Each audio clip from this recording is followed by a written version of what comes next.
প্রতিদিনের বইমেলা।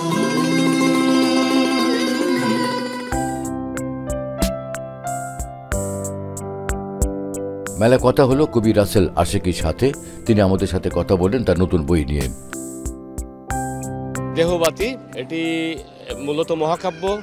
এই বাংলা ভাষাভাষী সমস্ত কবি, কবিতা প্রেমী পাঠক বইটি যাতে পড়তে পারে সেই স্বার্থেই আমি একটি সম্পূর্ণ একটি মহাকাব্যের গ্রন্থিত না করে পর্বে পর্বে সিরিজে সিরিজে আমি গ্রন্থিত করেছি, যাতে ছোট আকারে সবাই বইটি পড়তে পারে, বইটি উপকৃত হয়।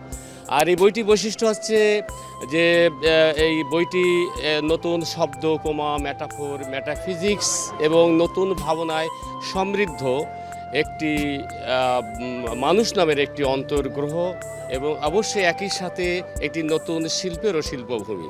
আমরা সেই গর্বিত জাতি যারা বাংলা ভাষার জন্য রক্ত দিয়েছি এবং রক্তের বিনিময়ে স্বাধীনতা অর্জন করেছি এবং রক্তের বিনিময়ে স্বাধীনতা রক্ষাও করি। দেহবাতি এই মেসেজটাই দেয় যাতে এই দেশে প্রতিটি মানুষের হৃদয়ে এই দেহবাতি উদ্ভাসিত হয়। তো এই বইটি প্রকাশ করেছেন শান্তির প্রবেশ, পরিবেশক পানকৌড়ি প্রকাশন।